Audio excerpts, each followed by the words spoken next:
local election in Manila have been proclaimed. So let me take this opportunity na magpasalamat ulit for the overwhelming support. And I hope this is just a start of our journey together, the people and the government. Mas gusto ko yung bati-bati na lang tayo. At ito na, nagsalita ni si Mayor Isko Moreno after ma-proclaim ito. At meron siyang mensahe lalo na sa mga kalaban niya nung nakarang campaign rally. Your choice who won the local election in Manila have been proclaimed. So let me take this opportunity na magpasalamat ulit at walang hanggang pasasalamat sa aking mga minamahal na lolo't lola. I love you. Mga nanay tatay natin na senior citizen at siyempre yung ating mga batang Maynila for the overwhelming support. And I hope this is just a start of our journey together, the people and the government works hand in hand to have a better city of Manila. Samahan niyo po kami. Umpisa pa lang po ito. But for the meantime, in the next few days, Chichi and I and the newly elected members of the City Council will meet in preparation of plans that we promise to our people. So, yun. Second, 26 hours. Second doon, yung pag-usapan baliwala yung hintay namin 26 hours. 3 years naghintay ang taong bayan. So yung paghintay namin 26 wala yung malita baga. But when I said we should start healing ourselves, simply because maraming mga masasakit na salita na naibato sa aming mga leader, sa amin, Chichi, ako, and all other things. But again and again, I just wanted to lead the city with no hatred among each other. I think we should come up with any way of part of random kindness sa ating isa't isa. Mas gusto ko yung bati-bati na lang tayo. At the end of the day, tayo rin naman mga batang Maynila magkikita sa finals. And those people who come in and out of the city. So we have an obligation to do in the coming 6 weeks. We will prepare, and I think we need to do what we have to do for the people of Manila. So that's why gusto ko we start from healing. Bati-bati na tayo. Okay na ako. Nasaktan kami, don't get me wrong. Emotionally, psychologically, we were hurt. But the people overwhelmingly spoken. And that we respect. And I think that's good enough vindication for Chichi and I and the entire group. So we are very grateful about it. And we start moving on. And we move forward. And hopefully, with the help of our people, we move fast to recover.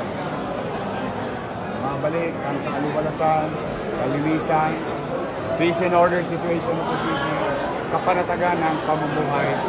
And Chichi, leading the City Council, presiding over the sessions, will come up with her idea with regards to how to deliver the livelihood program that she promised to the city, and we will help. Para sa officially be the first to reach out. Now I'm reaching out. I'm reaching out, and if there is a chance, of course. Why? You know, at the end of the day, they're going to be the citizen of the city, and I am obliged to, do service for them. That is the job. Yorvin, dati nyo rin pong naging vice mayor. Yes.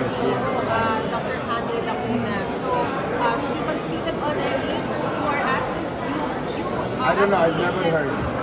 She did past 3 o'clock, sir. At 3 o'clock, And okay. then What do you think? you are also monitoring. So apart from this reaching out, will there be any other efforts to reach out exactly to her para talagang mas maging unified ang Maynila? Thank you, Maris, for asking such question. Yes, we are. Of course, I did it before. Many times. Even with former President Joseph Estrada, even to the point, Mayor Lee. In fact, not only that we reach out, may tinanong pa nga ako kay Mayor Lee noon. Paano mariresolve yung peace and order? Humingi pa ako ng tip. But in this case, of course, we will do so. If we were allowed to be there.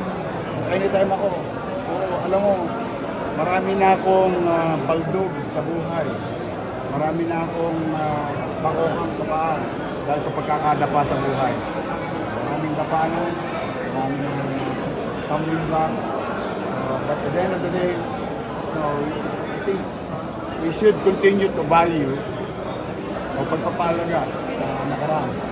At pagpapahalaga, higit ang pagpapahalaga sa kinabukasan. Yes, I will. Ano ang pakiramdam na magbabalik kayo sa Maynila?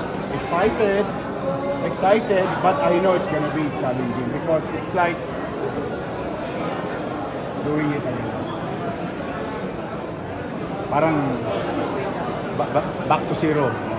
But to the people who are watching, sa ating mga kababayan, kumanatag kayo, I'll do my best. So yung We'll bring back certainty, order, and cleanliness in our city.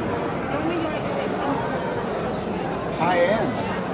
Well, that's what I did in the past. I mean, and even my predecessor, that's what they did. I think that's the norms.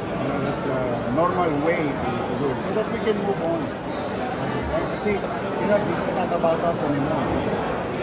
It's about the people of Manila. So, if we really love our people that we ought to serve, I think that's the only way to start and begin the journey of the city of Manila and the people who live in the city. How about your son, number one Oo nga. counselor? No, thank you mga taga-Tondo ha. Ni-request ko lang manalo eh. Ginawa niyo pang number. I'm really grateful. I'm happy for him. And I told him, ako anak, yari ka. They say talagang now you're given a chance. You have to prove yourself. Following your footsteps. Well, I hope. Kasi sabi ko sa kanya, anak, kasi matuturuan kita kung paano mag-gobyerno. Pero hindi ko kayang ituro sa iyo kung paano magmalasakit sa tao. Because it is you as a person, in you, innate. Ano naman, kikilig. Maawain yun eh. Ano siya, ano ang puso rin niya eh. Madali siyang matouch sa sitwasyon ng tao. And I'm happy because that's a good start. Kasi if you're sympathetic and political empathic sa pagkagawa ng tao, it's a good start of governance. Kasi lagi yan nahabulin ka at the back of your mind. What is your purpose? Being in power. So I'm excited and happy for him. Congratulations, Joaquin. Ayun, Recto, Anal, kanto mo, kanto nila, lahat ng kanto rito sa Maynila, tapak talaga nga. I mean, total tapos naman ang kampanya. We were just being realistic. I'll do my best.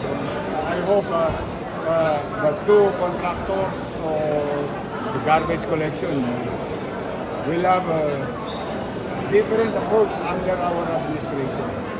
At hindi ako mangingimil kung ano man yung mangyayari sa kanila pag hindi sila nagbuti. Because kapakanan ng taong bayan itong issue ng mahirap, ng middle class at mayaman.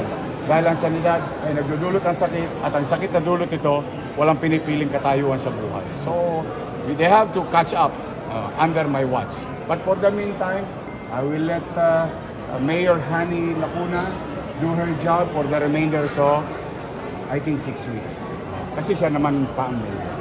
Mga bata, huwag niyo muna ako message sa cancellation ng classes. Hindi pa po ako mayor. Mayor-elect pala ako. Kasi marami ako na-receive na, yung ang tawag dito. Yorme, may pasok pa bukas. Hello mga estudyante, mag-ingat kayo. I love you, I'll see you soon.